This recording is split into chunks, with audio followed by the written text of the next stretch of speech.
Okay, assalamu alaikum wa rahmatullah. Welcome everybody. I would like to thank Sudan Knowledge Forum for this conference. I've been caught into a kind of short notice, but I'm really happy that I'm here right now, and I'm really glad that I'm being accompanied by this gentleman. And thank you so much for the great presentation done before. So just to wrap up on this session, I'm just going to focus on implementing GIS towards achieving sustainable development in Sudan. I'm currently working with the Imam Abdulrahman with Faisal University in Imam, Saudi Arabia.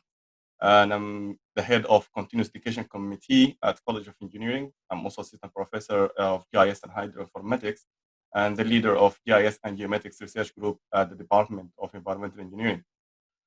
So basically, actually, what's being said by my colleague Engineer Khalid regarding the youth in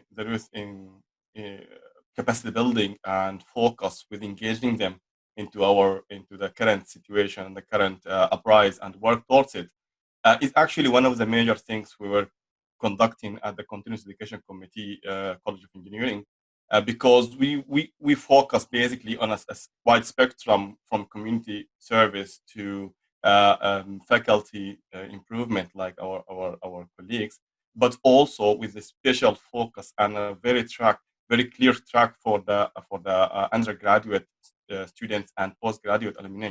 So that students and alumni. So the idea actually is incorporating the whole package of those gentlemen into the approach. So I'll just try to pinpoint few thoughts, and I would rather like to think about this presentation in more of a brainstorming session, and I'd love to go there actually. So this will be a focus on GIS implementation towards achieving sustainable development in Sudan. And the context I'd like to look at is about Sudanese focus, but with reference to the SDGs. So basically, when we talk about the SDGs, there is a wealth of knowledge and information behind that from the United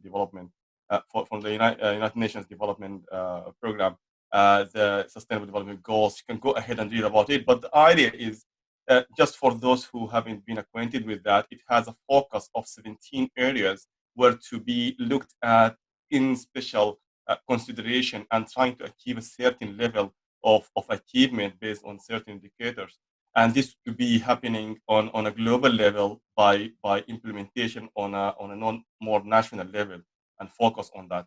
So there are a lot of countries who went ahead and built their own national programs based on that, and for a year to come up to 2030 or so, but just by trying to implement those. And it went ahead to describe a lot of those aspects. So just in a nutshell, you can go ahead and read about that. But in a nutshell, I try to look at GIS as one core modality in trying to achieving those. And I just go ahead with a quick clip on this one. It's just an illustration. Can you see the video? Can you see the video at the moment? Yes, we can see the video. All right. It's just a basic animation showing that how a satellite, in this case, it's a Landsat, orbiting Earth in a certain speed and duration. And if I sped up a little bit with that, you can see that it orbits Earth in different cycles until it covers all Earth in a different duration. And then by the end of that timing, for example, in here, it's around 2 weeks or more or less. But it gives a repeated observation on Earth and how it looked like. So one of the things that we're talking about right now are availability of data sets. And this is really crucial. And I know that many of the satellite observations that's being captured from a height could be more or less had a certain constraints. And I don't want to go technical on that. But the idea is there is a wealth of information that could actually be available to start with and to look at.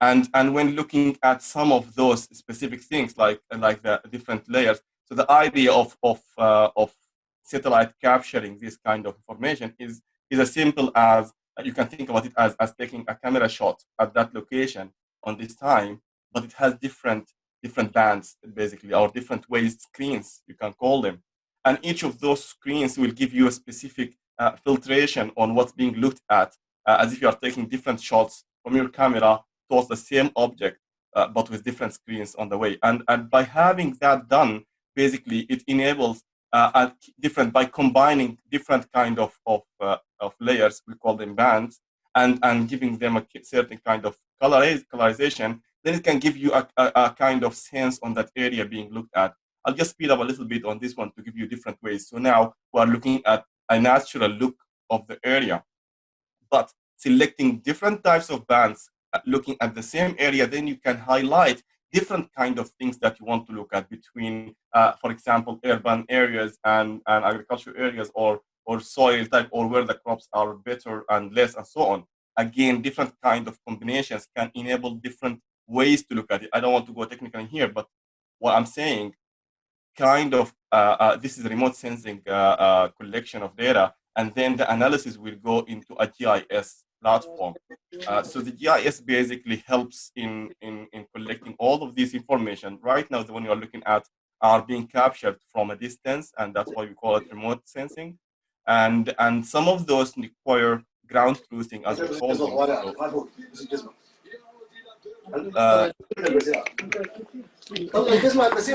All right.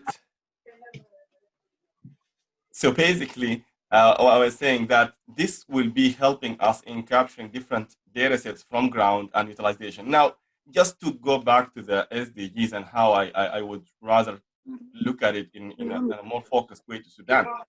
What I'm thinking about, I wouldn't bother you with the details, but at least I could think about it as a direct involvement in GIS in specific range of SDGs, Sustainable Development Goals, and there is an embedded concept of GIS built within others. So basically, I try to look at the 17 SDGs and I try to see where I do not need GIS, or I don't think GIS could be used, and I couldn't find any, to be honest with you. And I could always see, in a way, different kind of indicators or different kind of focus from each of those sustainable development goals that could utilize the GIS power in terms of achieving that goal. And of course, it's interchangeable based on a context. So whatever could be embedded right now, it could be the major or direct focus.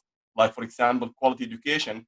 If I'm educating the youth or people in general about GIS itself, then it will become a direct involvement. Otherwise, using it for example, one of the projects that I'm proposing with a partner company, that we can go for the educational focus and trying to eliminate the initial ICT literacy by providing a kind of low-cost computers to different schools. And by doing so, just planning ahead on how to do that, and again trying to manage the limited resources a ministry can have, or the country can have at that particular moment, then it will be more useful in deploying these limited resources into actions.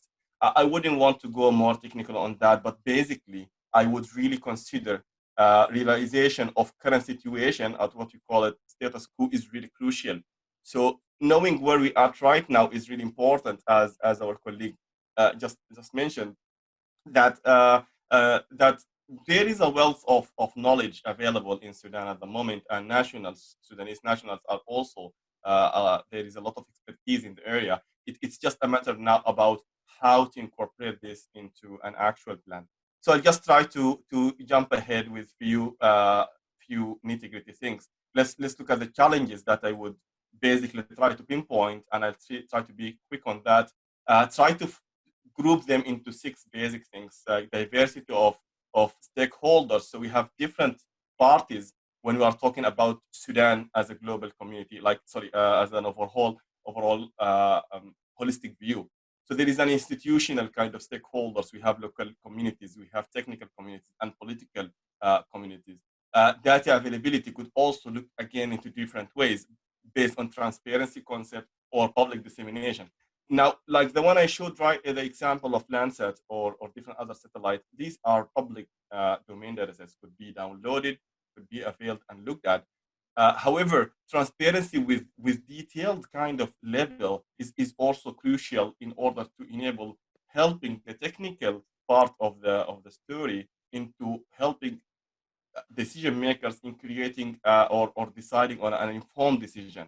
So the informed decision is really critical on that one. And I always like to reflect one of the projects I had in the northern Sudan, that when the plan was to have another one in Nigeria, the same concept.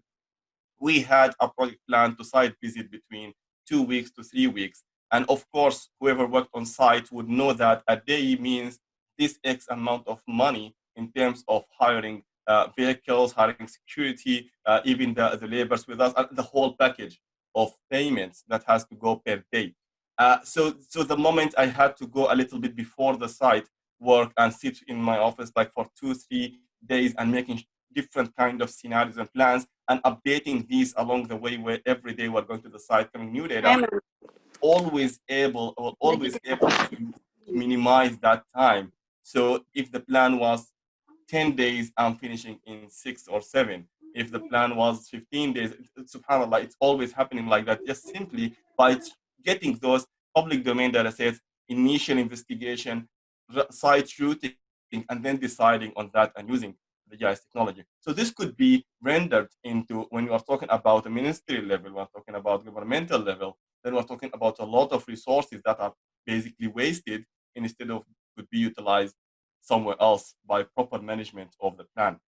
Now, social aspects could go with diversity of demographic parties, cultural and habitual transboundary interactions. All of those are challenges when we're talking about GIS and data capturing. Economical aspects could definitely go into the funding and availing this and sharing the wealth and revenue out of it. Environmental aspects could go with the geographical location and political administrative parties. The technical aspects could go, as we can go see a lot of discussions with that, about the knowledge, the know-how, transferring that, capacity building, and available tools and techniques, including software and hardware. So all of those challenges need to be addressed on a higher level, as mentioned by my colleague Engineer Khalid, that better to have it at an upstream level looked at. And I would really like to take one example that's really something that I'm proud of. Is by the Ministry of Infrastructure and Transportation. I was hoping that he will be here, but I think with different obligations he wasn't able to. Engineer Hisham I. He was one of the few people who have seen honestly firsthand, was able to take things in action. 23rd of February, having a ministerial in his ministerial cabinet kind of a forum or a workshop with different partners, and he basically invited all different parties from the sub-ministry at that time, the Federal Minister of State, and later on acting as a minister right now. So few months later, it so happened that I was in Sudan as well, and I attended a kind of inauguration and an actual presentation on the GIS cabinet, or the office that was created based on the previous discussions, so taking things into action directly. And last week, I was able to conduct another session with the team over there in Sudan, and actually I was here in Edinburgh as well, so conducting these sessions all together. So this is just one example I could think of from the Ministry of Infrastructure and Transportation, the federal ministry. So these examples, I think, can go on and beyond. Now, let's keep that in mind and look at few recommendations that I could think of to enrich the discussion, and hopefully by this conference, by the end of this conference, a list of recommendations can go ahead further upstream. So let's basic question that we could be looked at: is a complete makeover is required in this scenario for Sudan? So I would strongly believe that some kind of institutional restructuring had to happen, and I think a lot of this was starting to happen or happened already. So, but what I'm talking about, that is not the political part of it, is the technical and the GIS focus again. So I'm talking about the mandate and hierarchy of each institution, each ministry. Are they incorporating these kind of data set available part of the daily work they're having, and the mandate from that? Is there any redundancy? Because I believe that there is a lot of overlap when we come to ICTs, knowledge, data availability, and even dissemination. And is there any kind of coordination happening between both parties or all parties on a more hierarchical level, and hopefully in an e-governmental concept? So this is really one of the critical things I believe needs to be looked at. Public awareness, as again, by this kind of conferences, I believe this is one step to go forward, and I hope a lot of those will happen. Because again, even the example mentioned by Engineer Khalid about the time wasted by and the effort wasted by youth in just chasing nitty-gritty and detailed things, even this one could be looked at in a GIS kind of application through their mobiles, through the ICTs. It can go miles and beyond on that angle, but it requires again a sort of activity done upstream in order to avail it to the grassroots. And then again, interaction and engagement of civil society as well. Incorporation of advanced technologies, I would also just highlighting few thoughts: remote sensing and GIS analysis, utilization of unmanned aerial vehicles, like what's called drones. It's just there is a conservation here about the way, but it could be really helpful in different development projects like agricultural projects or resources, natural resources management, and so on. GPS and GIS through GIS fleet management, and this could also go ahead when we're talking about different vehicles and types of fleet management, transportation, even for the different deployment of resources like medical resources and so on. So it can go a lot of the way. And of course, development of real-time kind of warning systems when it comes to floods, when it comes to warning system, different aspects. I'm just mentioning floods because Sudan recently had a lot of it on that angle. So this could be one of the things looked at in a way. Now, a look-ahead plan could be suggested as having a strategic planning concept, like a short-term period and a longer term, hopefully targeting as an overall national SDGs for Sudan based on the UNDP SDGs mentioned beforehand. Status quo, and in terms of GIS national expertise and IT infrastructure, I suggest that to happen somehow on a national level. So what is the status so far? Where are we standing right now? And how we can improve this at a later stage? And in terms of capacity building, looking at conducting training needs assessment. And this is something I think we would definitely need. So basically, identifying where we at right now would help us to plan ahead on where we want to go. International exposure, as though this fine conference we're having right now is really important. I would also suggest having trade points and shared online platforms for different dissemination of knowledge and interaction, like the one gratefully done by Sudan Knowledge, and also shared institutional databases to whatever that could be identified as useful. Or I understand about the security part of datasets, but again, we are also talking about beneficial. So there is some kind of trade-off here that could eventually be availed in a way. So I think by this I can stop right now and leave the rest for the discussion. And thank you so much for following up with it. You can feel free to communicate with me at any moment you like. So this is my information as well available here. شكرا باشمهندس دكتور هشام عبد-الماجد اديته اوفيت والله يعني حاجه جميله ومعلومات ثرة. احنا انا افتكر عملنا كفرج كويس والمسج بتاعتنا وصلت، وهو مشروع لربط الشباب مع بعض وتوعيتهم نون تكنيكال يعني مسجز ما بالضروره فيها تعقيدات بس، لكن المسج انه الاشياء دي اساسيه للسستينبل ديفلوبمنت. وانا لضروره يعني وظروف الزمن حاختم السيشن بتاعتنا على كده. معلش لكن احنا موجودين، اذا في اي اسئله ممكن نتلقاها لقدام جست عشان يعني تكاتشبوا البرنامج الموضوع لليوم. وشكرا لاستماعكم، ويعني نلتقيكم في حلقات ثانيه. نحن هنواصل نوعدكم بحلقات يعني ساخنه عن بناء الشخصيه السودانيه وكلين اب اور بوليتكس، وعندنا حلقه ساخنه جدا عن غياب القضاء، وعندنا حلقات اخرى كلها اساسيه للبناء وفي صياغ يعني باشمهندس هشام في الريكومنديشن بتاعته بيقول انستتيوشنال ريستراكشرنج ومانديت والهيراركي والكوردينيشن. انا افتكر انه احنا في مرحله بتاعت بناء السياده، المفروض تاخذها وزاره البنيه التحتيه. نحن ما نقوم بس بنسمع وزارات سياديه ووزارات، يعني السياده لوزاره البنيه التحتيه وكل الجوانب المتعلقه بها لغايه ما نطلع من مرحله البناء. بعد ذاك تتوزع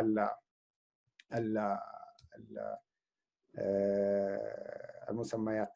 شكرا جزيلا، ونختم على كده. شكرا لاستماعكم وحضوركم. شكرا لباشمهندس هشام، وشكرا للباشمهندس ايمن دوبا.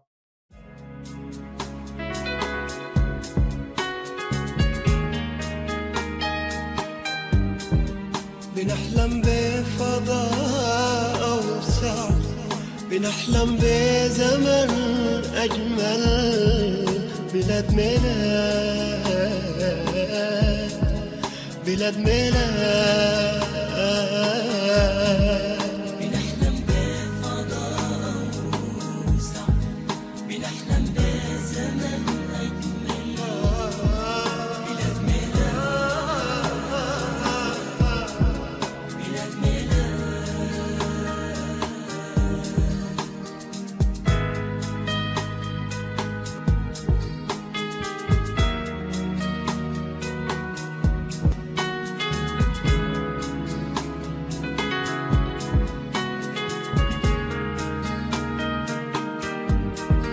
ممتد لحد حدود الحد، وطن لا في